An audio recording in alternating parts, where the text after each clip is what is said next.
अनुकुश web portal में parcel dispatch, warehouse selection and other activity किस type से होती है, इस वीडियो में ये टोटल डिटेल्स बताई गई है। फर्स्ट आपको लॉगिन करना है, user ID password, then login. Dashboard आपका बाय डिफ़ॉल्ट ऐसा लोड होगा, इसमें आपको कोई भी डेटा शो नहीं होगा। इन केस अगर आपको कुछ भी डेटा देखना हो, कुछ भी स्टैटिक्स देखना हो, तो लोड डेटा पे क्लिक करना रहेगा। लोड डेटा पे आप अगर क्लिक करते हैं तो 2 से 3 मिनट का टाइम रहेगा पूरा डैशबोर्ड के स्टैटिक्स से वो लोड होने में।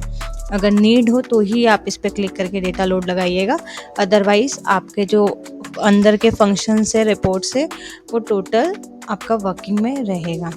फर्स्ट अगर आपका वेयर हाउस जो है वो रेलेट असाइनमेंट में है, आपको अगर वेयर हाउस सिलेक्ट करना है वेयर हाउस के अगेंस्ट में रेलेट, तो सिंपल आपको रेलेट असाइनमेंट वाले पेज पे जाना है। इसमें डेट रेंज आपको सिलेक्ट करनी है, डेट रेंज सिलेक्ट करनी, देन सर्च। अगर किसी पर्टिकुलर रेवेन्यू ब्रांच का लाना हो तो आप यहाँ पे उसका सिलेक्शन कर सकते हैं और सर्च कर सकते हैं। तो जो आप सिलेक्ट करेंगे उसी का ही डेटा शो होगा। ग्रेड में आपको पूरा डेटा लोड हो गया है। यहाँ पे सारी डेट्स आई कि किस दिन ऑफर हुआ, किस दिन इंस्पेक्शन हुआ, DO, revenue district, warehouse के नेम, एंड यहाँ आपको क्वांटिटी शो गई। ऑफर क्वांटिटी इतनी थी, इंस्पेक्शन क्वांटिटी इतना था, रिमेनिंग क्वांटिटी अभी इतना शो है। इसमें से आपको जितना डिस्पैच करना हो वो क्वांटिटी सिंपल आपको इंटर्ट करनी है। इंटर्ट करने के बाद अगर रेलेट का नाम है तो अगर आप सबमिट करेंगे तो इतनी क्वांटिटी के साथ ये इंस्पेक्शन सबमिट हो जाएगा। इन केस जिस पे रेलेट नहीं है उसका डेटा अगर आप सबमिट करेंगे तो वो सबमिट नहीं होगा, क्योंकि रेलेट असाइन होना ज़रूरी है। अगर रेलेट असाइन कहाँ से होगा, रेलेट असाइनमेंट के लिए सिंपल आपको वेयर हाउस का नाम कॉपी करना है, लिस्ट में वेयर हाउस मास्टर में जाना है,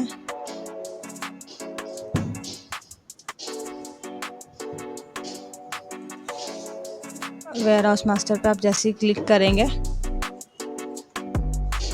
यहाँ पे आपको लोड लिस्ट दिखेगा। लोड लिस्ट पे आप क्लिक करेंगे तो वेयर हाउस का पूरा मास्टर लोड हो जाएगा। जितने भी वेयर हाउसेज इसमें क्रिएट है वो सभी का डेटा यहाँ लोड हो जाएगा। आपको सिंपल कंट्रोल F करके वेयर हाउस का नाम सर्च करना है। वेयर हाउस का नाम स्पेसिफिक आप वो ही सिलेक्ट करिएगा, सर्च करिएगा जिस पे सिलेक्ट करना है, क्योंकि एक ही वेयर हाउस के मल्टीपल नेम है। तो आप रिपोर्ट में से वेयर हाउस का नाम कॉपी करके एज इट इज पेस्ट करिए। यहाँ पे रेलेट ब्लैंक दिख रहा है, एडिट के ऑप्शन पे क्लिक करना है।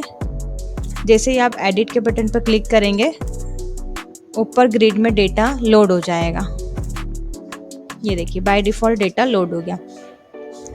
अब रेलेट वाले सेक्शन में जाकर जो रेलेट आपको सिलेक्ट करना हो इस वेयर हाउस के अगेंस्ट में, सिंपल वो रेलेट का नाम सिलेक्ट करना है।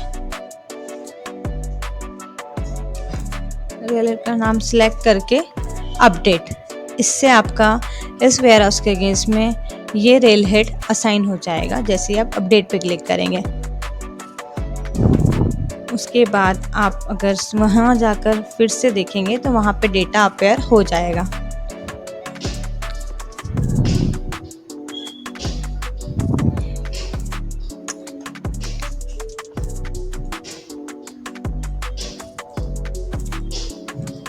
डेटा सर्च, सारे फिल्टर्स यहाँ वर्किंग है। आपको फिल्टर के अकॉर्डिंग भी आप डेटा निकाल सकते हैं। ये डेटा आ गया है, जिस पे रेलेट नहीं है वो रेलेट आप वहाँ से सिलेक्ट कर सकते हो, जो मैंने आपको प्रोसीजर बताई है। बाकी का आप पार्सल डिस्पैच में यहाँ क्वांटिटी लिख के सबमिट करेंगे तो ये पूरा इंस्पेक्शन सबमिट हो जाएगा, और जो रिमेनिंग क्वांटिटी रहेगी जितना डिस्पैच करेंगे वो रिमेनिंग क्वांटिटी में से कम हो जाएगा और बची हुई अमाउंट, बचा हुआ इंस्पेक्शन वैल्यू आपको यहाँ शो होगी। जैसे ही आप रेलेट सबमिट कर देते हैं वैसे ही जो डेटा है वो रिपोर्ट में इंस्पेक्शन टू बी डिस्पैच में आ जाता है। डिस्पैच रिपोर्ट आप जैसे ही डेट रेंज डाल के डिस्पैच रिपोर्ट आएगी, या इस रिपोर्ट में वो सभी डेटा आ जाएगा जिसका रेलेट सबमिट हो चुका है। अब उसमें पार्सल क्वांटिटी के साथ किया हो या फुल क्वांटिटी के साथ किया हो, सारे ही डेटा इस रिपोर्ट में आपको शो हो जाएगा। इस रिपोर्ट में ही आपको एक्सेप्टेशन और जीआर फॉर्म भरने की फैसिलिटी है। एक्सेप्टेशन फॉर्म जो कि टीए के मोबाइल से भराएगा, फील होगा। टीए के मोबाइल में डिस्पैच रिपोर्ट में एक्सेप्टेशन फॉर्म शो होता है और जीआर फॉर्म जो कि वेब लॉगिन से ही फिल होगा।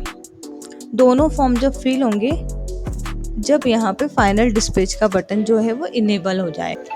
ये देखिए डेटा लोड हो गया है। जिसका एक्सेप्टेशन पेंडिंग है वो पेंडिंग बता रहा है, जिसका जीआर फिल हो चुका है वो डाउनलोड बता रहा है। ये देखिए इसके सबके जीआर फॉर्म फिल्स हैं तो ये डाउनलोड आ रहे हैं। इसका एक्सेप्टेशन पेंडिंग है वो पेंडिंग आ रहा है। जिनके दोनों फॉर्म फिल हो जाएंगे उस पर फाइनल डिस्पैच का बटन जो है वो इनेबल हो जाएगा। और जिसका जीआर फॉर्म फिल नहीं है वो सिंपल पेंडिंग पे क्लिक करके, जैसे पेंडिंग लिखा है, पेंडिंग पे जैसे ही क्लिक करेंगे जीआर फॉर्म ओपन हो जाएगा और आप फॉर्म फिल कर सकते हैं। जीआर जैसे ही फॉर्म फिल होगा पेंडिंग से डाउनलोड में आ जाएगा।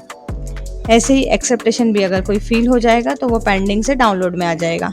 ये देखिए पेंडिंग से डाउनलोड में आ गया, जीआर भी फिल है, डाउनलोड में आ गया। फाइनल डिस्पैच का बटन इस केस में इनेबल हो जाएगा। फाइनल डिस्पैच का बटन जब तक इनेबल नहीं होगा जब तक दोनों फॉर्म फिल नहीं होंगे। जैसे ही दोनों फॉर्म फिल होंगे फाइनल डिस्पैच का बटन इनेबल हो जाएगा। आप जैसे ही फाइनल डिस्पैच पे क्लिक करेंगे तो ये आपका जो ट्रांजेक्शन है वो डिस्पैच रिपोर्ट में आ जाएगा और फिट फॉर इशू के केस में यहाँ पर एक इंस्पेक्शन कंप्लीट हो जाएगा। आप फाइनल डिस्पैच की रिपोर्ट जैसे ही डाउनलोड करेंगे यहाँ पे वो सभी रिकॉर्ड्स आ जाएंगे जिनका फाइनल डिस्पैच हो चुका है। एक्सेप्टेशन, जीआर फॉर्म फिल हो गया, रेलेट सिलेक्ट हो गया, वो सभी ट्रांजेक्शन फाइनल डिस्पैच में आ जाएगा। ये रिपोर्ट अपनी व्यू हो गई है। ये कंप्लीट वाले ट्रांजेक्शन है। इसमें ऑफर इतना था, इंस्पेक्शन इतना हुआ, डिस्पैच इतना हुआ। देखिए पार्सल डिस्पैच के केस में ऑफर 2169 था, इंस्पेक्शन 900 का हुआ, डिस्पैच 540 का है। अब ये जो 540 आपका जो वैल्यू है वो डैशबोर्ड से टेकन ओवर वाले कॉलम में से माइनस हो जाएगा और balance to be taken over में से लेस हो जाएगी ये क्वांटिटी। अब इसका फिगर्स देखने के लिए आप सिंपल डैशबोर्ड पे जाइएगा। अब अगर आपको डेटा देखना हो तो आप सिंपल लोड लिस्ट पे क्लिक करेंगे तो ये डेटा जो है वो 2 से 3 मिनट में लोड हो जाएगा।